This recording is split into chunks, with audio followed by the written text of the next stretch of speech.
हाय दोस्तों, एक बार फिर से आप सभी लोगों का YRS क्लास में बहुत बहुत स्वागत है। दोस्तों, आज से हम पढ़ेंगे राजीव प्रकाशन का जो आपका आंसर पेपर है, कक्षा 10 का है, विषय आपका है गणित। इसमें जितने भी सेट हैं, सेट नंबर 1 2 3 4 5 जितने भी सेट हैं, इसमें लगभग 8 वर्षों का सेट आपके सामने है, जिसको हम अच्छे तरीके से आप लोगों को तैयारी कराएंगे। दोस्तों, ये जो है उत्तर प्रदेश राज्य हेतु एनसीईआरटी पर आधारित जितने भी प्रश्न होंगे सब क्या होंगे, एनसीईआरटी पर आधारित प्रश्न होंगे। तो दोस्तों, इसमें क्या लिखा है, कोविड-19 के कारण 2021 के परीक्षा के लिए और 22 के लिए भी 30% कम पाठ्यक्रमानुसार अभ्यास हेतु है। यानी दोस्तों 2022 में कोविड-19 कारण जितनी भी परीक्षा के लिए है वो सभी उनमें 30 नंबर कम कर दिया गया है। तो आइए चलते हैं दोस्तों, इस प्रश्न को अच्छे तरीके से हम हल करते हैं। तो दोस्तों, यहां से गणित में जो आपका सेट नंबर पहला है 2019 यानी वर्ष 2019 का जो सेट नंबर पहला है, कोड आपका है 822 AV। इसमें जितने भी बहुविकल्पी और अतिलघुत्तरी के महत्वपूर्ण प्रश्न हैं, मैं आज इस वीडियो में अच्छे तरीके से आप लोगों को बताने वाला हूं। दोस्तों, यहां से प्रश्न नंबर 1 आपके सामने कह रहा है, सभी खंड कीजिए। प्रत्येक खंड में उत्तर के 4 विकल्प दिए गए हैं, जिनमें से केवल एक सही है। सही विकल्प छांट कर उसे अपने उत्तर पुस्तिका में लिखिए। दोस्तों, प्रश्न नंबर 1 में का पार्ट आपके सामने कह रहा है, एक द्विघात बहुपद के अधिक से अधिक शून्यकों की संख्या होगी। जबकि प्रश्न नंबर ख आपके सामने कह रहा है, यदि tan a बराबर 4/3 तो sec a का मान क्या होगा। ऑप्शन में है 4/3, 5/4, 3/5, 5/3। प्रश्न नंबर ग है, 1 से 10 तक की धनात्मक सम संख्याओं का समांतर माध्य होगा। ऑप्शन में है 2, 4, 6 और 5। जैसा कि प्रश्न नंबर घ आपके सामने कह रहा है, शांत दशमलव संख्या में व्यक्त हो सकने वाले परिमेय संख्याएं होंगी। ऑप्शन में है इतना है 124/164 है, 130/30 है, 227/625 है, 625/462 है। प्रश्न नंबर 8 आपके सामने कह रहा है, निम्न चित्र में टीपी और टीक्यू ओ केंद्र वाले किसी वृत्त पर दो स्पर्श रेखाएं इस प्रकार हैं कि कोण POQ का मान दिया है दोस्तों 110 अंश दिया है। तो हमें PTQ का मान क्या होगा। इसमें ऑप्शन पहला आपका है 60, दूसरा ऑप्शन 70, तीसरा ऑप्शन 80, चौथा ऑप्शन 90। आइए चलते हैं दोस्तों, इस प्रश्न नंबर 1 में जितने भी पार्ट हैं वो सभी प्रश्न अच्छे तरीके से हम हल करते हैं और अच्छे तरीके से आप लोगों को समझाते भी हैं। दोस्तों, प्रश्न नंबर 1 है, एक द्विघात बहुपद के अधिक से अधिक शून्यकों की संख्या होगी। दोस्तों, हम मान सकते हैं जो द्विघात बहुपद होता है उसका मानक रूप आपका होता है ax² + bx + c, जिसमें दोस्तों a और b का मान 0 के बराबर नहीं होना चाहिए। आपको दोस्तों याद होना चाहिए, आपको याद रख लेना चाहिए, जिस बहुपद की जितनी घात रहता है उसका उतना ही शून्य होता है। दोस्तों, यहां से कह रहा है द्विघात बहुपद, तो दोस्तों हम यहां से लिखेंगे माना दोस्तों इसमें लिखेंगे माना द्विघात बहुपद।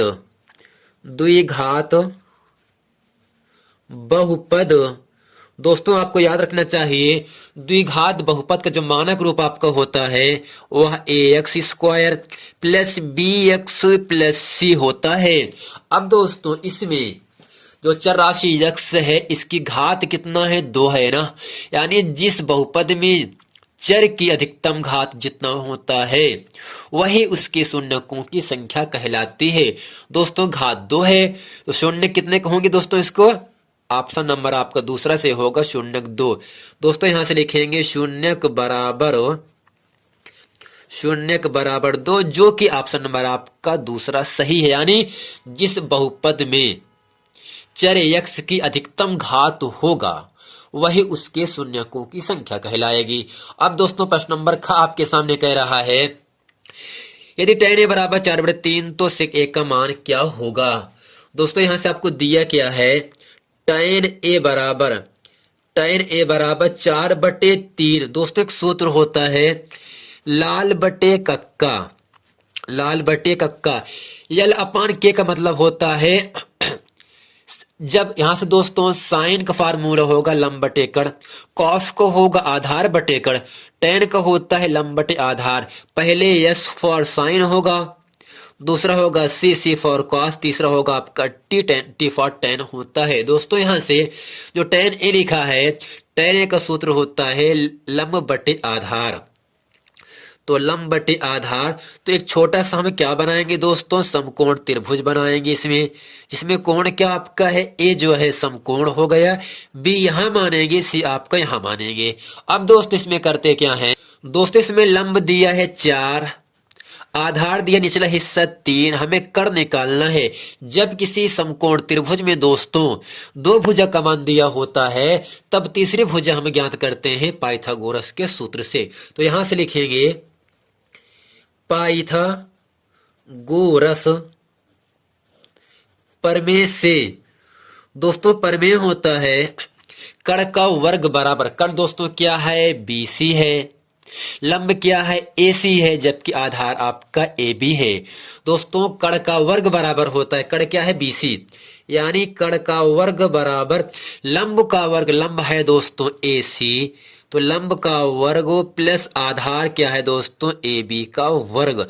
अब दोस्तों यहां से करते क्या है, BC का मान यदि पहले हम निकाल लें कर्ण का मान, तो दोस्तों AC जो है, AC का मान 4, दोस्तों 4 का वर्ग प्लस AB आधार 3 का वर्ग। दोस्तों यहां से होगा दोस्तों BC का वर्ग बराबर 4 का वर्ग 16, 3 का वर्ग और दोस्तों 9 होता है। जब 16 में हम 9 जोड़ देते हैं दोस्तों आपको मिल जाता है 25। आपको दोस्तों याद होना चाहिए यदि हम BC का मान निकालेंगे तो जो वर्ग लगा है तो ये वर्गमूल बन जाता है, इस वर्गमूल के अंदर आपका 25 आ जाएगा, और दोस्तों 25 का वर्गमूल 5 होता है। दोस्तों यहां से जो कर्ण BC है वो 5 आ गया, लंब 4 आधार 3 कर्ण 5 आ गया। तो आपको निकालना क्या है, सेक ए ना, तो नीचे लिखेंगे दोस्तों यहां से सेक ए। दोस्तों जो सेक ए है उसका सूत्र होता है आधार बटे कर्ण, बीच से ऊपर से नीचे, ए अपान के का मतलब होता है आधार बटे कर्ण। तो यहां से हो जाएगा आधार बटे कर्ण। दोस्तों आधार दिया है कितना, 3, कितना दिया है दोस्तों हमें यहां से सेक का मान निकालना है, जबकि सेक का जो सेक होता है वो कॉस का व्युत्क्रम होता है। जब कॉस का आधार बटे कर्ण होगा दोस्तों तो सेक का होता है कर्ण बटे आधार होता है। जैसा कि कर्ण आपके सामने निकाला भी 5, तो यहां से हो जाएगा 5 बटे आधार कितना है दोस्तों 3, यानी 5 बटे 3 जो है वो सेक 1 का मान हो गया, जो कि इन चारों ऑप्शन में ऑप्शन नंबर आपका चौथा सही है। अब चलते हैं दोस्तों प्रश्न नंबर ग आपके सामने कह रहा है 1 से 10 तक की धनात्मक सम संख्याओं का समांतर माध्य होगा। दोस्तों समांतर माध्य ज्ञात करने का सूत्र आपके सामने होता है, लिखेंगे यहां से, चूंकि समांतर माध्य बराबर सभी पदों का योगफल बटे पदों की संख्या। दोस्तों क्या होगा, जब आपको कुछ संख्या दिया जाए, कुछ आंकड़ा दिया जाए और आपसे पूछे समांतर माध्य क्या होगा, तो आपको करना क्या है, जितने पद हैं सबको जोड़ दीजिए और जितने पद हैं उतने से भाग कर दीजिए, प्राप्त मान जो आता है वही आपका समांतर माध्य कहलाता है। दोस्तों इसमें कह रहा है 1 से 10 तक की धनात्मक सम संख्या, तो यहां से लिखेंगे 1 से 10 तक सम संख्याएं दोस्तों क्या क्या होगा आपका, तो यहां से होगा 2, 4, 6, 8, 10 होगा। दोस्तों हमें करना क्या है, यानी 1 से लेकर 10 तक में जो सम संख्याएं होती हैं वो 2, 4, 6, 8 और 10 होता है। तो हमें समांतर माध्य ज्ञात करना है। जैसा कि तो समांतर माध्य को हम यक्स बार से लिखते हैं, यक्स बार से लिखते हैं। जब समांतर माध्य ज्ञात करते हैं तब सब पद को जोड़ देते हैं, 2 + 4 + 6 + 8 + 10 और जितने पद हैं उतने से भाग करते हैं।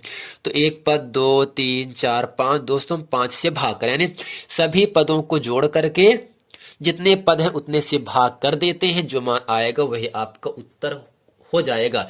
अब दोस्तों 10 और 18, 18 × 24, 24 28, 28 2 30, यानी यक्स बार का मान आ गया 30।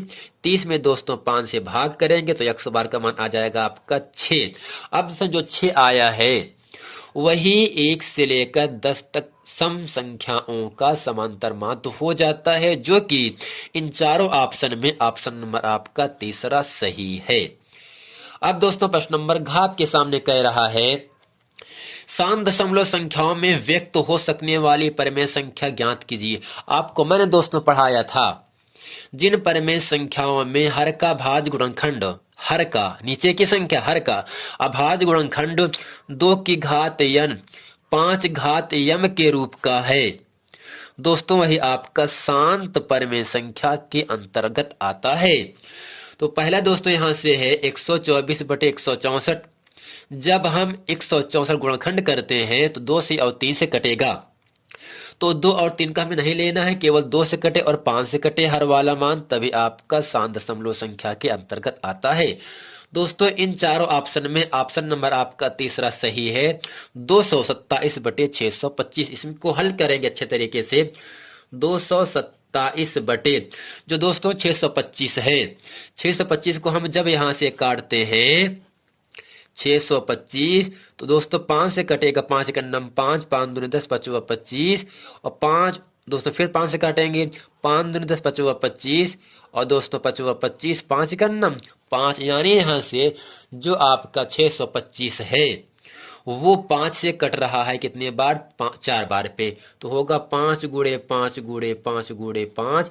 दोस्तों यहां से करते क्या है, 227/5 4 बार आया है तो 5 घात 4 लिखेंगे। इसमें 2 नहीं है ना, 2 की घात हम 0 मान लेते हैं। दोस्तों आपको याद रखना है, जब किसी संख्या की घात 0 हो तो उसका मान सदैव 1 होता है। तो दोस्तों इसमें नीचे लिखेंगे, चूंकि हर का अभाज्य गुणनखंड 2 की घात n 5 घात m के रूप का है, जहां दोस्तों n का मान 0 है और m का मान 5 के ऊपर घात m है, तो 5 के ऊपर घात दोस्तों 4 है, तो m का मान दोस्तों 4 हो जाएगा। तो इसलिए 227/625 एक शांत दशमलव संख्या है, जो कि दोस्तों ऑप्शन नंबर आपका तीसरा सही है। आइए चलते हैं दोस्तों प्रश्न नंबर 8 आपके सामने अच्छे तरीके से हल करते हैं। दोस्तों प्रश्न नंबर 8 आपके सामने कह रहा है, निम्न चित्र में यदि TP और TQ ओ केंद्र वाले किसी वृत्त पर 2 स्पर्श रेखाएं हैं तो इस प्रकार कोण POQ का मान दे 110। तो हमें PTQ का मान आपसे पूछ रहा है। ऑप्शन में 60 दिया है, 70 दिया है, 80 और 90 दिया है। इन चारों ऑप्शन में एक ऑप्शन सही है। दोस्तों इसमें लिखेंगे, चूंकि हम जानते हैं POQT, PQ पहले भुजा, OQ दूसरी, QT तीसरी और TP जो है आपकी चौथी भुजा है। आपको याद होना चाहिए कि इसी चतुर्भुज में चारों कोणों का जो योगफल होता है वो 360 अंश होता है।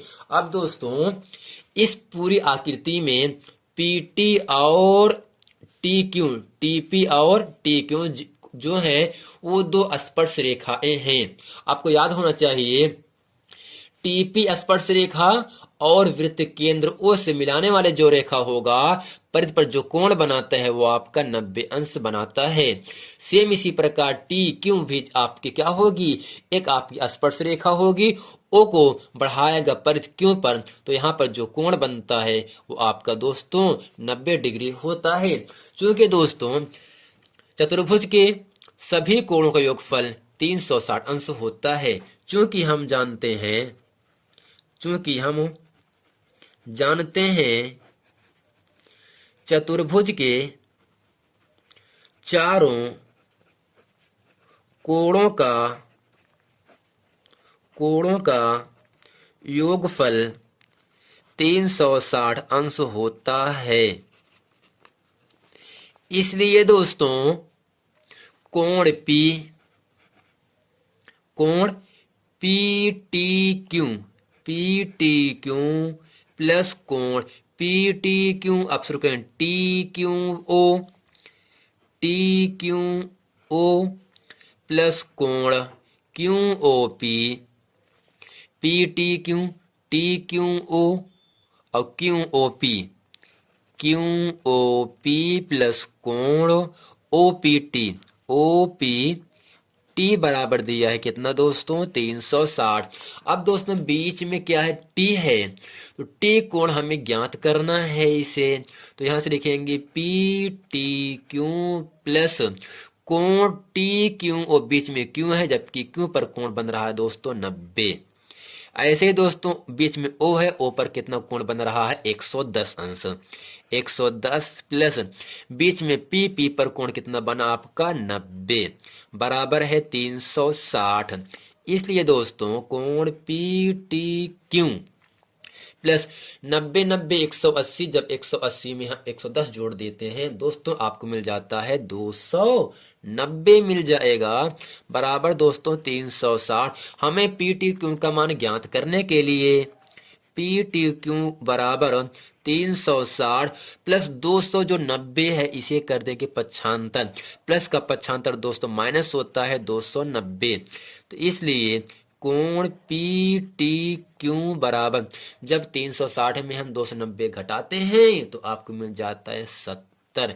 यही दोस्तों जो 70 अंश आया इस चतुर्भुज का कोण PTQ का मान आ गया 70 अंश, जो कि इन चारों ऑप्शन में ऑप्शन नंबर आपका दूसरा सही है।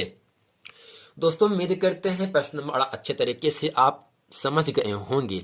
आइए आपको लेके चलते हैं प्रश्न नंबर दूसरे में प्रश्न नंबर पहला। तो दोस्तों प्रश्न नंबर 1 में प्रश्न नंबर का खा गा घा अड़ा अच्छे तरीके से मैंने आप लोगों को अच्छे तरीके से समझा दिया।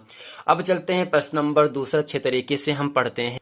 प्रश्न नंबर दूसरा आपके सामने कह रहा है का है यदि द्विघात समीकरण px square minus 2√5 px plus 15 बराबर 0 के दो मूल समान हैं तो p का मान ज्ञात कीजिए। प्रश्न नंबर जो खा है ये 30% कोर्स में नहीं है, ये कर चुका है, प्रायिकता पे कर चुका है।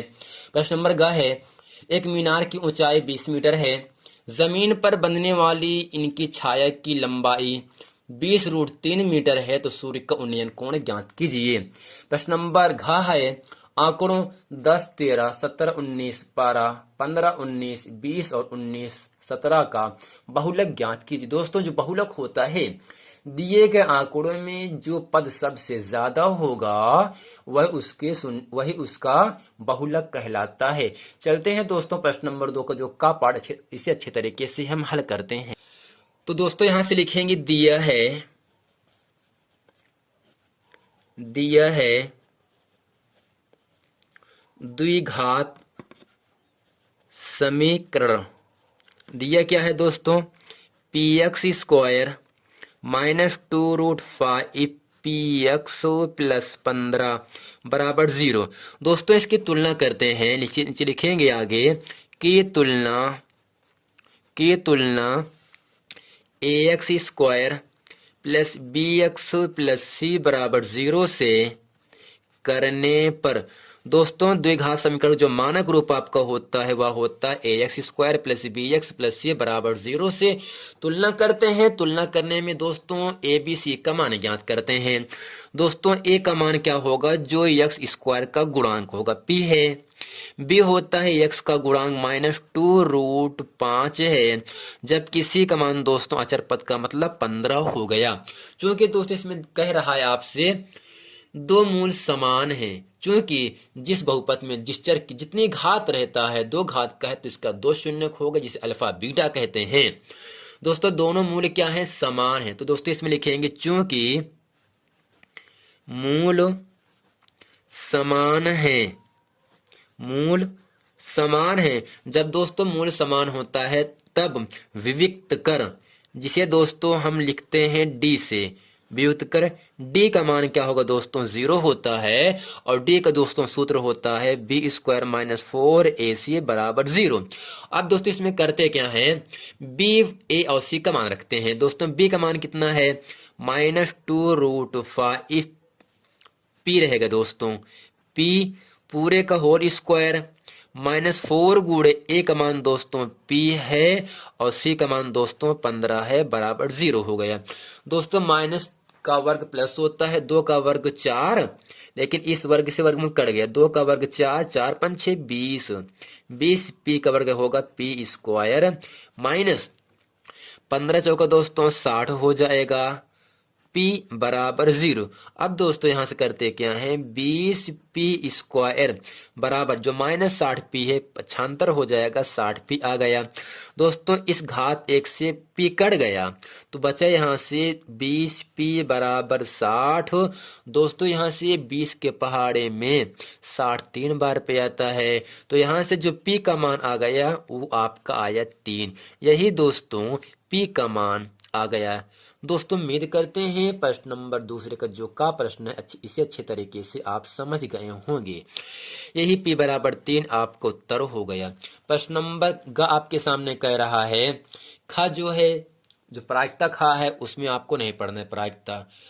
तो एक मीनार की ऊंचाई 20 मीटर है। दोस्तों क्या मानेंगे यहाँ से, ए बी क्या है दोस्तों, एक मीनार, इसकी ऊंचाई कितना है, 20 मीटर है। जबकि इस ए बी में जो क्या होगी आपकी BC या आपकी इसकी छाया कहलाएगी। छाया दिया है दोस्तों 20√3 मीटर दिया है। दोस्तों हमें उन्नयन कोण का मान पूछ रहा है, ये मान क्या होगा। दोस्तों इस समकोण त्रिभुज में लंब 20 दिया है, आधार दिया है कितना 20√3। लंब और आधार के संबंध को हम tan कहते हैं। तो नीचे लिखेंगे माना ए बी एक मीनार है, ए बी एक मीनार तथा BC उसकी छाया है, इसलिए ए बी बराबर 20 मीटर, BC बराबर दिया है दोस्तों कितना, BC का मान कितना दिया है 20√3 मीटर दिया है। चूंकि दोस्तों लंब दिया है 20, आधार दिया है 20√3, तो हम लगाते हैं tan थीटा। तो tan थीटा बराबर दोस्तों होता है लंब बटे आधार। तो लंब का मान 20 है, आधार का मान 20√3 है। इस 20 से 20 करता एक बार पे, तो दोस्तों यहां से tan थीटा बराबर 1/√3 मिला। दोस्तों आपको याद होना चाहिए tan में 1/√3 जो होता है वो tan 30 अंश का मान होता है। दोस्तों बराबर बीच में लगा है तो tan से tan कटता है, लेकिन काटते नहीं है। तो थीटा का मान दोस्तों आ गया आपका 30, जो कि इस प्रश्न का उत्तर हो गया। प्रश्न नंबर घ कह रहा है 10, 13, 17, 19, 12, 15, 19, 20 और 17 का बहुलक क्या होगा। चूंकि इन आंकड़ों में सबसे अधिक बार आने वाला पद दोस्तों 19 है, एक बार, 2 बार, 3 बार। दोस्तों बहुलक क्या होगा 19, चूंकि दिए गए आंकड़ों में सबसे अधिक आने वाले पद को बहुलक कहते हैं। अब दोस्तों इस पूरे प्रश्न में 19 जो है 3 बार आया है। दोस्तों बहुलक क्या हो जाएगा, दोस्तों बहुलक होगा आपका 19, जो कि इस प्रश्न का उत्तर हो जाता है। दोस्तों उम्मीद करते हैं इस पूरे वीडियो में प्रश्नों जो आपका सेट नंबर पहला है 2019 का है, कोड आपका दोस्तों आपका है 822 AV। इसमें जितने भी प्रश्न नंबर 1 के बहुविकल्पीय और त्रिकोणीय प्रश्न थे मैंने आप लोगों को अच्छे तरीके से समझा दिए। मिलते हैं दोस्तों नेक्स्ट वीडियो में, तब तक के लिए थैंक यू।